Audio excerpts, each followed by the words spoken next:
Hello, my dear students. I hope you all are doing well. Our today's topic is Froebel, and this one is the part of our DLED second year book Philosophical Perspective of Education. So आज हम बात करेंगे फ्रॉयबल कौन थे, उन्होंने कौन सा method दिया. तो मैं सबसे पहले आपको बात बता दूं, फ्रॉयबल ने किंडरगार्टन मेथड दिया था जो अभी भी हमारे स्कूल सिस्टम में यूज होता है. Kindergarten system is given by Froebel और ये आपको याद भी रखना है, एमसीक्यू में ये बिल्कुल आ सकता है ये क्वेश्चन. सो फ्रॉयबल का पूरा नाम था Friedrich August Froebel. The founder of kindergarten system was born on April 21 1783 in South Germany. जब ये 9 महीने के थे तब इनकी मदर एक्सपायर हो गई थी और इनके फादर ने इन्हें बहुत नेग्लेक्ट करके रखा और दोबारा से ही शादी कर ली थी. उसके दौरान इनके मैटरनल जो अंकल थे, मतलब जो इनके मामा जी थे, वो उनको अपने घर पे ले गए. बट वहां पे भी उन्होंने इनको स्कूल में एडमिशन करा दिया. बट वहां पे भी इनका कुछ ज्यादा मन नहीं लगा और इन्होंने स्कूल को ड्रॉप कर दिया. After that he worked in the forest as a forester की तरह इन्होंने जंगल में काम किया और इनको तब वहां से पता चला कि मतलब उनका जो सबसे ज्यादा कनेक्शन था वो नेचर के साथ था. He established his own school in Switzerland and Germany where he conducted many useful experiments. बच्चों के ऊपर इन्होंने बहुत सारे एक्सपेरिमेंट किए और प्रमोट किया किसको, चाइल्ड हैप्पीनेस को. And he attached some important early training of the children. So what he said, come let us live for our children. इन्होंने बहुत सारी बुक्स भी लिखी थी. The education of man, pedagogy of kindergarten, mother plays, nursery song, education by development. तो ये Frederick August फ्रॉयबल के बारे में था कि कैसे इन्होंने किंडरगार्टन का निर्माण किया. मतलब इन्होंने किंडरगार्टन का निर्माण किया और उनकी जो लाइफ थी बहुत मिजरेबल कंडीशन में थी. But after that he found that कि जो हमारी रियल हैप्पीनेस है वो बच्चों के अंदर है. Main principle of Froebel philosophy, principle of unity. We have to unite each and every child and हमें integratively ही बच्चों को पढ़ाना है. देन है principle of development of all round development की यहाँ पे बात हुई थी कि बच्चों को ऐसे प्रिपेयर करना है कि वो हर एक फील्ड में ऑलराउंड डेवलपमेंट कर पाए. देन है प्रिंसिपल ऑफ सेल्फ एक्टिविटी. यहाँ पे मतलब है बच्चों से कार्य खुद से करवाना है और वो सेल्फ एक्टिविटी कर रहे हो. बच्चों की लर्निंग बाय डूइंग को इनहेंस करना है. सिंबोलिज्म, बच्चों को चीजें जो है वो रिमेम्बरेंस करानी, उन्हें याद करानी है कि this one is a pen, this one is a pot, this one is a wall. ऐसे हमें क्या कराना है, सिंबलाइज करना है उनके थॉट्स को. And principle of development of individual through social setting. बच्चों को सोशल सेटिंग में रहते रहते उनके इंडिविजुअल को व्यक्तिगत रूप से प्रिपेयर करना है कि आपकी इंडिविजुअल क्या चॉइसेस रहेंगी, इंडिविजुअली आप क्या हो, क्या बनना चाहते हो, उनकी व्यक्तिगत पहचान भी होनी चाहिए.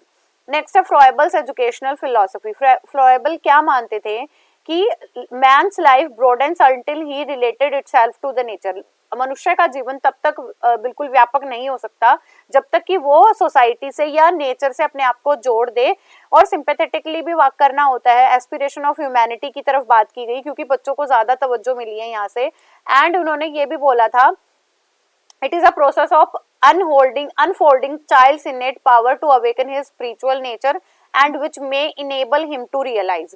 which means कि आप तब तक अपनी जो आध्यात्मिक प्रकृति है उसको जागृत नहीं कर सकते जब तक कि आप बच्चे की innate power को ना जगा पाओ. So his inner unity, इन्होंने मतलब जो आंतरिक एकता है उसके बारे में बात की है. His relationship, absolute unity and achievements के बारे में बात हुई है. और किसके अचीवमेंट, ह्यूमैनिटी की अचीवमेंट के बारे में. तो इनकी पूरी टोटल एजुकेशनल फिलॉसफी ये थी. बच्चों के बारे में थी, नेचर को इन्होंने प्रायर रखा है और दूसरा ह्यूमैनिटी की बात की है. और सारी बातें ये इस बात पे आके रुक जाती हैं कि हमें बच्चों की नेट पावर को डेवलप कराना है कि बच्चे आगे चल के अच्छा कार्य कर सके. क्योंकि अगर बच्चे की सारी inner power, inner capabilities develop होंगी तो वो फ्यूचर में भी बहुत अच्छे से कार्य कर सकता है.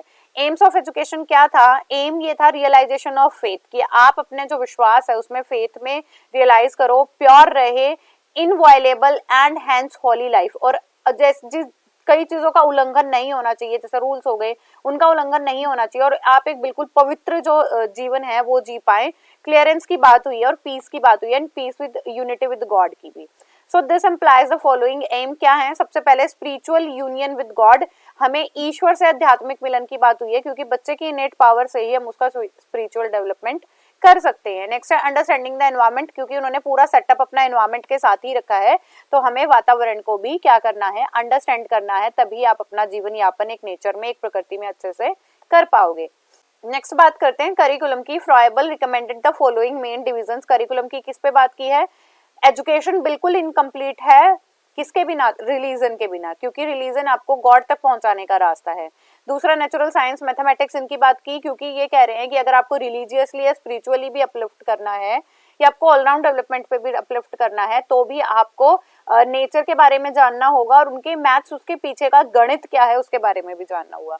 मैनुअल वर्क और आर्ट, मैनुअल मतलब हस्तशिल्प और कलाओं की बात हुई है और इन्होंने कहा है कि आपको जो भी कार्य करना है आप अपनी मसल पावर यूज करके खुद को मस्कुलर बना के, मस्कुलर यहाँ पे बॉडी बिल्डिंग से नहीं है, यहाँ पे आपको अपनी चीजों को क्रिएट करना है, क्रिएटिव पावर से है। मेथड ऑफ टीचिंग क्या थे? एक्टिविटी मेथड, फ्रीडम देनी है बच्चों को and we have to make the student social participation. तो इसके साथ आप एक्टिविटी लिख सकते हो, ग्रुप डिस्कशन को, डिबेट्स ये करा सकते हैं हम। एक्टिविटी मेथड में जैसे एक्सपेरिमेंट, डेमोन्स्ट्रेशन या लर्निंग बाय डूइंग करा सकते हैं, प्ले वे मेथड करा सकते हैं एंड लर्निंग बाय प्लेइंग, और हमें सिखाना कैसे है? खेल खेल में बच्चों को सिखाना है। डिसिप्लिन की बात हुई तो ये बिल्कुल रिप्रेशनिस्टिक के अगेंस्ट है। रिप्रेशन करना क्या होता है? बिल्कुल ऐसे ना दबाव डाल के अपना अधिकार मान के चीजें करवाना, तो रिप्रेशनिस्टिक के बिल्कुल खिलाफ थे और इन्होंने कहा कि बच्चों को अगर आप फ्रीडम दे दोगे ना तो वो सेल्फ एक्टिविटी ज्यादा करेंगे। किंडरगार्टन में यही है कि आपको कोऑपरेटिव टाइप ऑफ डिसिप्लिन की बात हुई है और ये कहा गया है कि यहाँ पे कोई भी पनिशमेंट, किसी भी पनिशमेंट का, किसी भी कॉर्पोरल पनिशमेंट का कोई स्थान नहीं है और हमें एजुकेशन में जेन्युइनली बच्चों को ट्रीट ऐसे करना है, फ्रीडम देके, सारी फ्रीडम बच्चों को दे देनी है और उसके बाद उनके नेचर, उनके कॉपरेशन को जानना है और किसी भी प्रकार की कोई भी ऐसा दबाव वाला डिसिप्लिन की बात नहीं हुई है। देन टीचर जो है गार्डनर से कंपेयर किया है, क्योंकि इन्होंने अपने जो स्कूल सिस्टम था उसका नाम भी किंडरगार्टन रखा है, तो इन्होंने टीचर को कंपेयर किया गार्डनर से। जैसे गार्डनर क्या करता है? सहलाता है पेड़ों को, बहुत अच्छे से उनकी देखभाल करता है, ऐसे ही टीचर्स को फ्रेंडली नेचर में बच्चे के साथ रहना चाहिए, गाइड करना चाहिए और एज अ ब्रदरहुड उनमें मेंटेन रखना चाहिए। और टीचर्स का ये भी कार्य है कि कई बार उसे नो गाइडेंस भी फॉलो करें। नो गाइडेंस का मतलब कि बच्चों के साथ कुछ ज्यादा गाइड ना करे, बच्चों को थोड़ा फ्रीडम फुली भी छोड़ दें कि बच्चे खुद से भी वो सेल्फ एक्टिविटी कर पाए। नेक्स्ट है Froebel's kindergarten. Froebel started a school at Blankenburg in Germany for a small infants. इन्हें छोटे बच्चों की बात की थी और उनके लिए स्कूल का क्या नाम रखा? Kindergarten. Froebel regarded this school as a garden. इन्होंने स्कूल को गार्डन की तरह कंपेयर किया और टीचर को गार्डनर की तरह कंपेयर किया। तो ये क्वेश्चन भी आपके सामने आ सकता है कि who compare the student with the garden, the school with the garden and the teacher with the gardener. So who carefully tend to little human plant. जैसे एक छोटे छोटे प्लांट्स को सहलाया जाता है और उनकी देखभाल की जाती है, वैसे ही हमें भी क्या करना चाहिए? एज अ टीचर बच्चे को एक छोटा प्लांट समझ के उनकी हेल्प करनी चाहिए, सेल्फ एक्टिविटी करानी चाहिए।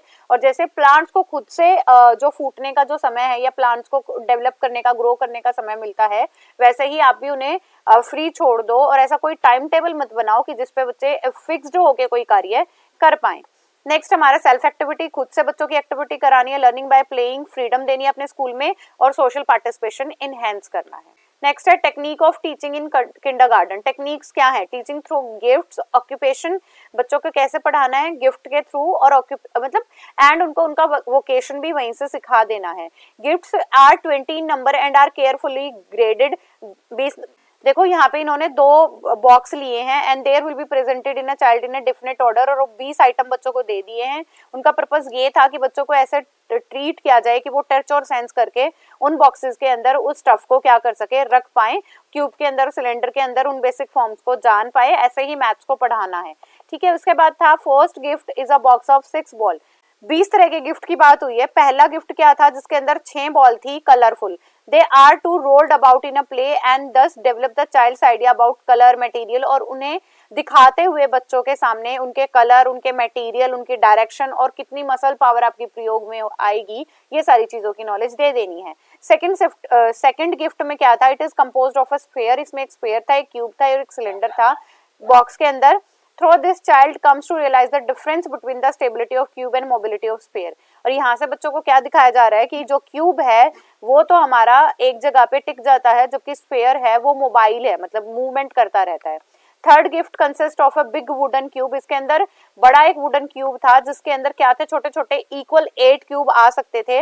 While playing the child learns the relation of parts. और यहाँ से पार्ट्स के बारे में सीखेगा और ये भी सीख लेगा कि बच्चा वॉल्यूम कैसे कन्फाइंड होता है किसी चीज का।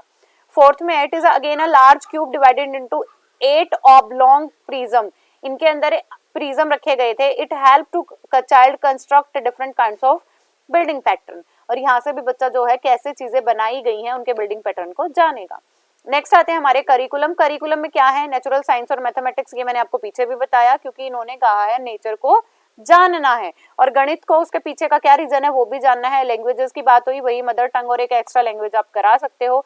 मैनुअल वर्क पे बात की गई है। मैनुअल वर्क का मतलब है कि बच्चे अपना कार्य स्वयं करेंगे, और आर्टिस्टिक चीजें भी सिखानी है, और religious education is also going to be provided to the student of kindergarten. Next है कंट्रीब्यूशन ऑफ फ्रॉयबल। कंट्रीब्यूशन क्या है, पहला कंट्रीब्यूशन यही है कि शारीरिक कार्य बच्चों से सबसे ज्यादा कराओ, क्योंकि जब बच्चे ज्यादा एक्टिवली पार्टिसिपेट करते हैं तो वो ज्यादा एक्टिव रहते हैं, और जब ज्यादा एक्टिव रहते हैं तो नॉलेज भी उनकी परमानेंट रहती है। नर्सरी एजुकेशन दी, नर्सरी एजुकेशन के साथ इन्होंने अपने स्कूल का नाम किंडरगार्टन रखा और उसके पूरे वातावरण को बताया जिससे बच्चे ज्यादा सीख पाए। चाइल्ड सेंटर्ड एजुकेशन थी, बच्चों का इंटरेस्ट, बच्चों की नीड्स, बच्चों की फ्रीडम, बच्चों की गाइडेंस को ध्यान में रखते हुए ही हमें बच्चों से बात करनी थी। नेक्स्ट है प्लेवे मेथड यूज हुआ है, लर्निंग बाय डूइंग की बात हुई है। एम्फेसिस ऑन सेंसस ट्रेनिंग, ज्यादा इन्फेस किया है इन्होंने कि हमें सेंसस को ज्यादा ट्रेन करना है, क्योंकि ज्यादा बार बार मैनुअल वर्क की बात हो रही है। And emphasis on nature study of curriculum, यहाँ पे भी और कहा गया है कि प्रकृति को जानो तभी आप अपने एनवायरमेंट के साथ चीजें रिलेट करके जान पाओगे। So it is all about our today's topic. I hope आपको ये सेशन समझ आया होगा और आपको फ्रॉयबल के बारे में पूरी चीजें क्लियर होगी होंगी। बहुत सिंपल है, फ्रॉयबल ने नेचर से जोड़ के बात की है, एनवायरमेंटल चीजें की बात की है, बच्चों के बारे में बात की है, बच्चों से ही कार्य कराना है, और उन्होंने कुछ गिफ्ट्स के बारे में बात की थी, उसको भी मैंने अच्छे से एक्सप्लेन कर दिया है। अगर आपको फिर भी कोई क्वेरी रह जाती है तो आप कमेंट करके मुझसे पूछ सकते हो। If you are finding my videos are informative, then do like, comment, share and subscribe my YouTube channel. Bye bye. Take care.